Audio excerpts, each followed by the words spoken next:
These are the most hurtful things a girl has ever said to a man, viewer edition. Story 1. My first had a 3-year-old daughter, so I was not only starting my first ever serious relationship, but also taking on parenthood.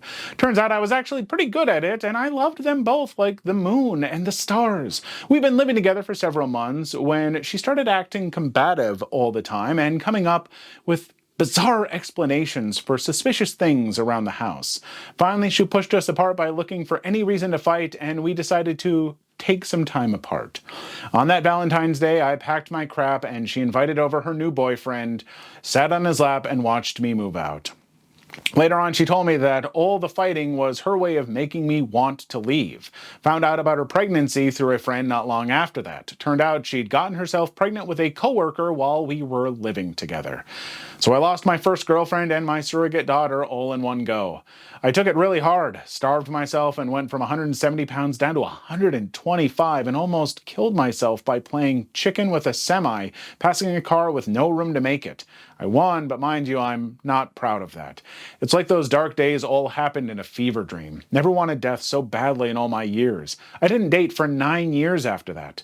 2 decades later, we got back in touch on Facebook, and almost right away she tried to get us back together while being another man's fiancé. She even sent me nude pictures and claimed her daughter missed me and was excited to reunite with me. Turns out her daughter, that sweet little kid I loved with all my heart back then, had been twisted into something dark and bitter by repeated molestation from her mom's terrible boyfriend choices over the years since we broke up. The daughter not only didn't want to reunite with me, she wrote me one of the nastiest messages I've ever received, calling me a loser, evil, a manipulator, a homewrecker, and just another piece of crap her mother dragged in from the gutter. So I kind of lost my little girl twice. First time, she was torn from me. Second time, I found out she was gone, just gone, replaced by some malignant creature created by that horribly reckless mother of hers. Now, I'm not going to sit here and tell you all that women are evil, and I won't even necessarily tell you that she is evil. But at the end of the day, when a person is so recklessly dangerous that they wreck your life, their daughter's life, their own life, over and over, and never even learn from it, evil doesn't matter. An unseen hole in the ground that opens up into a cave chamber is an evil, but take one step too close, and if you don't die on impact way down there in the dark, you're likely to wish you had. The tough trick of it is to recognize that hungry abyss before it eats you alive. Yeah, I agree that I wouldn't necessarily call any of these people evil. They might be going through their own traumas, and you want to feel bad for them. But also, she's causing hurt in your life and her daughter's life. And she has some responsibility to that, and you're not at all required to forgive that. And I am very, very sorry for whatever you have gone through or anyone watching this who's gone through something similar. I will always tell people that things can absolutely get better. You can absolutely find someone who really genuinely appreciates you, who's, going to be a better person and is at a better place in their life. It's not always easy. Sometimes these things are just awful and they suck. And I don't think anything I say will 100% make that better. It just takes time and loved ones that you can trust, and they do exist. Story 2. Mine was years ago. Back when I was in 6th grade, I accidentally forgot to bring materials for a project. The small, embarrassed me quietly asked for my mates, but they don't have any extra. Around this time, my teacher is going around the room checking on how everyone is doing. Seeing that I didn't have anything done, she took him to the middle of the room and helped me. Saying it this way made it sound kind, but the experience was brutal. So upon bringing me to the middle of the room, there was some sort of mini stage there, by the way, so that the teacher would be seen by those that sat at the back. She suddenly started to say nasty things unto me. It caught me off guard. She said things like, "You're so useless. You may be smart, but you lack common sense. What will you do if time comes? You're nothing without your grades." Not to brag, but I was top of the class, by the way, and for me, my identity is formed around being the smart and social guy that you can depend on. After she said this, I just teared up. Seeing that I teared up, she added more salt to the wound by laughing and joking around, encouraging those in my class to laugh as well. At that moment, I was devastated. I didn't know that she was this brutal. I bawled while everyone in class laughed so much. After that incident, I cried even up till the way home. It also caused my emotional health into a downward spiral, to the point that I was depressed and was just ready to die. It hurts, it was a long time ago, but it still scarred me. From the social kid that I am, I started to close myself off. Even now, I still have social anxiety. I just can't bring back the old social and jolly me anymore. First off, what she said was wrong and cruel, and that's being a bad teacher. And hopefully she has learned from that and isn't repeating that mistake with other students who also do not deserve that. Forgetting something, no, that is not her place. But I do know that that stuff can stick with you. It shouldn't, but it is hard to shake those words, especially in formative years. All I'll say for folks, if you're dealing with that stuff, therapy can really help. Having an unbiased third party that can walk you through that stuff and understand it can really help you get over those hurdles. So if that is an option, I would recommend it. And if not, finding trusted friends and family members that you can open up to and talk to about that stuff could also help. But just know, people that say crap like this suck, and you shouldn't listen to their opinions.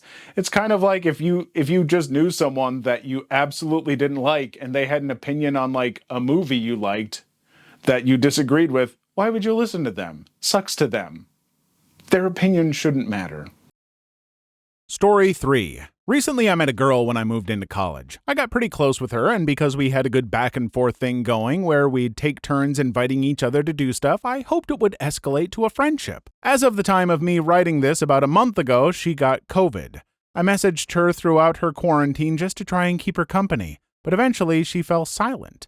I assumed it was because she had a lot of work to do, but the silence eventually became deafening and my head started to spin about if I did anything wrong. She wouldn't explain, and later on a friend told me that she said that I made her uncomfortable and she doesn't want to hear from me. I feel like if she valued my company like I valued hers, she'd tell me what I did wrong so I can apologize. Part of me wants to move on, but part of me also wants to ask her personally what I did wrong so I can learn from my mistake and hopefully be friends again. But I'm probably being overly optimistic. Still emotionally recovering from this. Story 4. Well, that's a long story. It was a Valentine's Day in school, and there was a girl I loved. I, however, genuinely considered myself out of her league, but I still wrote a poem and dropped it in an anonymous mail box. Several days in, we have PE, and some a-hole threw my bag in the girl's dressing room. I asked one girl to retrieve the bag. She agrees, but then returns without a bag and says that she wasn't allowed to do it and I should get inside and take the bag myself. Dying a little inside, I walk in, get pulled deeper, door blocked behind me. And there she stands along with her orbiters, paper heart in her hands, and a mix of grin and disgust on her face. She reads the poem mockingly, tearing it down line by line, then gives me long, the reason why you suck and should off yourself monologue while everyone else giggles. And then they force me to kiss one shy girl, threatening to tell everyone about me being a pervert invading dressing rooms. Then they did it anyway. Or rumors broke out, I don't know. Results, however, is a lot of fingers pointing and evasion. Much later, it's a school graduation party. I wouldn't even go, but was peer pressured into it. I'm tipsy, she approaches me, and says that she did have some feelings for me, but with me being low in school hierarchy, she felt it to be a bad idea. One of her orbiters recognized the handwriting in the poem and wouldn't shut up about it. So, to save her reputation and cut rumors short, she came up with all of it. And this broke me. I wasn't the hated person. I wasn't a rejected person. I wasn't even a person. I was merely a potential reputation stain being chewed through and through, because I might have earned her some weird looks and words behind back. Story 5. A similar thing happened to me when I was in a bar. I'm not a good-looking guy. So, I'm in a bad mood, and I'm just sitting there for the drinks when this hot girl walks up to me and asks me if I could let her kiss me.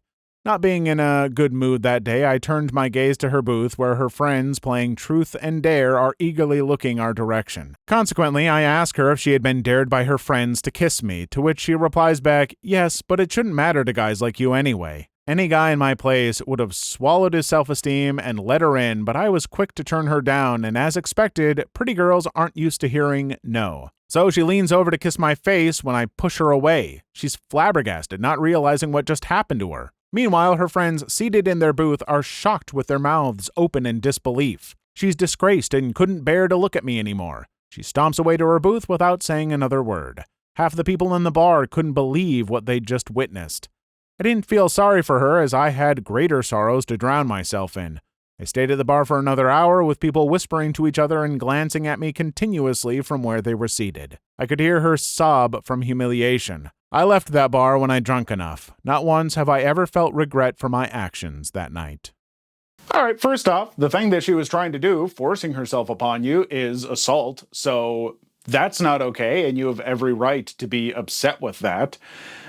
B, don't call yourself not good looking or whatever, like everyone can be, their confidence, the way you dress, the way you purport yourself. I know it's something that takes conscious effort and everything like that, but I promise there are people out there who would love how basically anyone looks. And I know there are some people that are naturally gifted, or gifted, whatever you want to call it, that have very traditional good looks, but I just don't weigh yourself against those things too heavily. You're allowed to be happy and, look how you look, and there are people out there who appreciate that. I don't know. Story 6. I had really low self-esteem throughout my teenage years, still do to a degree, but not as bad now. And this popular girl in my art class went out of her way to tell her friends to circulate a rumor that she liked me. When I found out she liked me, my world brightened up a little bit. I had a little bit more pep to my step. I had finally mustered the guts to ask her out the following day when another popular girl, a friend of hers, pulled me aside in the hallway to apologize for not warning me sooner that it was all an April Fool's prank. I think that was one of the hardest blows I got in high school. Story 7. Back in college, I was having a conversation with some friends from high school, as well as this girl who we had all met at college orientation. Most of us were laughing and talking when she out of nowhere turned to me and said, "You're annoying and your voice is annoying." I really didn't have much of a response, and I honestly felt like crying. However, I didn't want to give her the satisfaction, so I got up and walked away without a word. Found out later the others chewed her out and they apologized to me for her behavior. Never saw that girl again, but it still bothers me every once in a while. Story 8. Back in high school, I was going on a school trip with my class. My parents took me to the bus and then I joined my classmates. During the trip, a girl in my class comes to me and tells me something along the lines of, "I saw your parents this morning. They're really beautiful. Then how come they gave birth to something like you?" I just laughed it off, but I still think about it to this day. That was probably one of the cruelest things someone said to me in my life. Story 9. I'm going to stay at my mom's place for 2 or 3 days. 2 days later, proceeds to get high on Xanax so she can break up with me without feeling guilty. 2 months later, married another man. That heartbreak is what motivated me to get the body I have in my picture here to the left. Turn the pain into fuel, or something that eventually helps you heal. This was 8 years ago. Not gonna lie, crap still F's me up from time to time. Having a significant other betray your trust like that and say something like that to you, yeah, that's devastating and it sticks with you. But I always tell folks that when you find out that if someone's going to say something that crappy to you, they're not the kind of person that you should, value their opinion and just look at that like, hey, glad that they said that so I could get out of that relationship and find someone that deserves me. And I mean, hey, good on you for working on yourself. However you want to, feel, pursue that. Be happy, whatever works for you. And I know, shaking that stuff, I can say day in, day out that you should just forget about it. It does suck, but I promise, don't worry about her. There's someone out there that values you for you. Story 10. My first girlfriend told me, only through a huge game of truth or dare, that she had only started dating me because of a dare, but now she realized I wasn't that bad, was actually starting to catch feelings. I could barely muster an F you through the tears welling in my eyes before getting up, leaving, and driving home to an empty house. Second worst day of my life. Story 11. I once confessed to a girl I had a crush on her, and her reply was, "You're a really nice guy, and I would totally date you if I didn't have a huge crush on another guy." That crap actually hurt me more than if she would have just said no. By the way, she ended up dating with the guy for like 3 weeks. Story 12. You're a perfect disappointment. I speak ill of our neighbor whose son has mental illnesses, and I have someone in my house just as bad.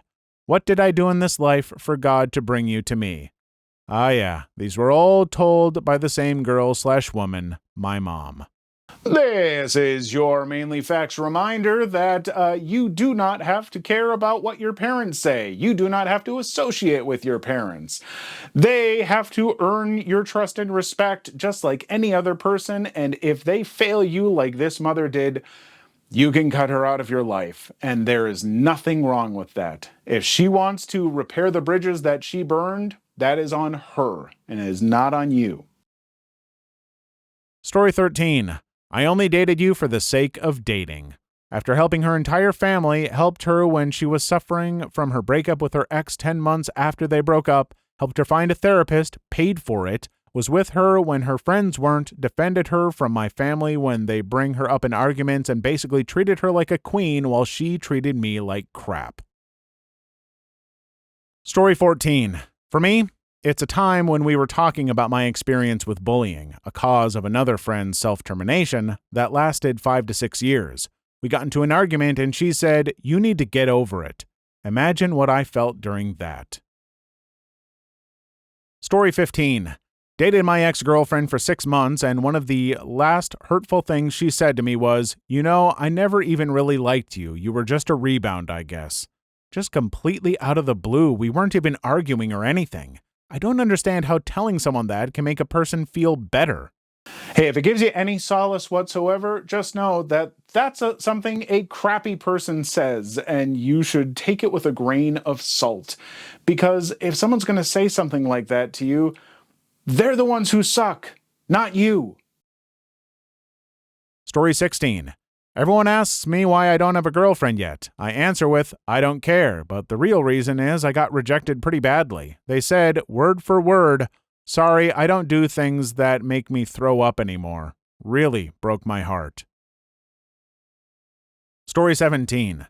For me, the most hurtful thing a person could do is insult or harass my friends or family. Hasn't happened, but I know that would hurt more than what people could or have said to me. If a girl insults me, that's a good thing. I can find out the person they are and leave them there and then. Story 18. I remember one time a girl asked me to partner with her for a project. When I said no, she told me that would be my only interaction with a girl in my life. Laugh my friggin' butt off. Please leave your story in the comments. I would love to make a video on them in the future. Also, don't forget to like and subscribe.